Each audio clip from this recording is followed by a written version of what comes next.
কেষ্টভূমে কি ক্রমশ তৃণমূলের মধ্যে ফাটল চওড়া হচ্ছে, তার কারণ কাজল শেখ এবং অনুব্রত মণ্ডল গোষ্ঠীর দ্বন্দ্ব প্রকাশ্যে।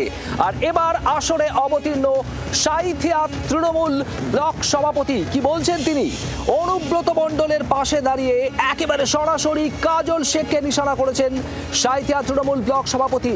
তিনি বলছেন কাজল শেখ মিথ্যা প্রতিশ্রুতি দিচ্ছেন, আমরা অনুব্রত মণ্ডলের পাশে আছি। আপনি রিপোর্ট করুন জেলা পরিষদে, আমরা রিপোর্ট করব দলের কাছে। বিস্ফোরক সাঁইথিয়ার তৃণমূল ব্লক সভাপতি কি বলেছেন তিনি শোনাবো আপনাদের।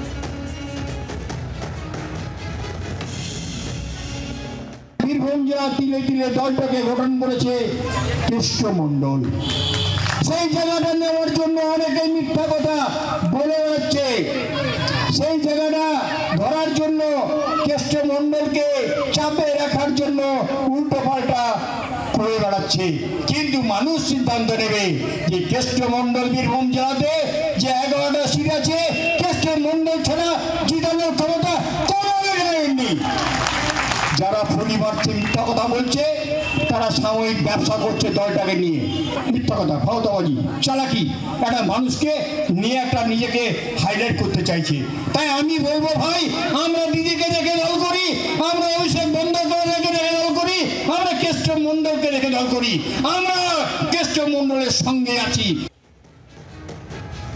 প্রসেনজিৎ বালাকার আমাদের প্রতিনিধি আমাদের সঙ্গে রয়েছেন সরাসরি। প্রসেনজিৎ, সামনেই তো বীরভূমে কোর কমিটির বৈঠক, আর তার আগে ফাটল কি আরো চওড়া করে দিলেন সাঁইথিয়ার ব্লক তৃণমূল সভাপতি?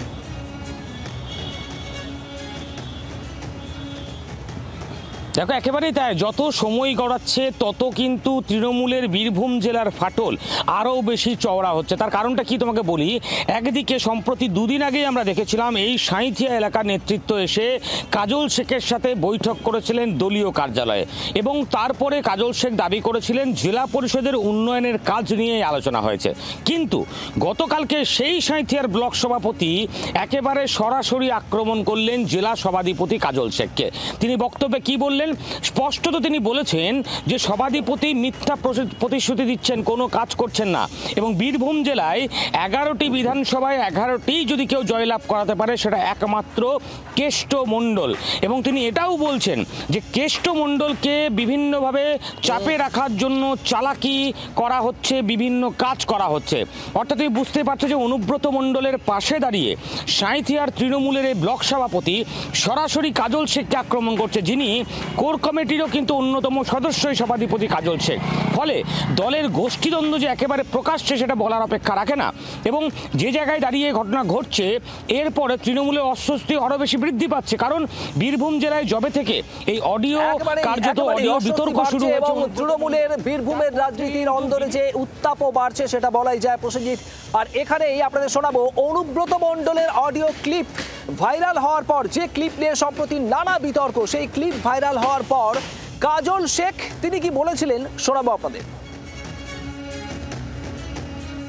আমি মমতা বন্দ্যোপাধ্যায় সৈনিক, আমি নিষ্ঠার সঙ্গে শ্রদ্ধার সঙ্গে দলটা করি। এই দলটা করতে গিয়ে আমি আমার দুই দাদাকে হারিয়েছি, বাবাকে হারিয়েছি। অন্যায়ের কাছে কোনোদিন মাথা নত করিনি, আর করবও না। স্বভাবতই মমতা বন্দ্যোপাধ্যায়, অভিষেক বন্দ্যোপাধ্যায় যে নির্দেশ দেয় সেইটাকে অক্ষর অক্ষরে পালন করা হচ্ছে কাজল শেখের ডিউটি, কাজল শেখের কাজ। আমি সেটাই করছি, সেটাই করে যাব। বারবার বলেছি যে যতদিন পর্যন্ত বীরভূম জেলায় কোর কমিটি মিটিং না হবে, আলোচনা না হবে, বীরভূম জেলায় কোনো রাজনৈতিক কর্মসূচিতে আমি অংশগ্রহণ করব না। করিনি। কিন্তু কার গায়ে লাগলো, কার মাথা ফাটলো, আমার দেখে লাভ নেই।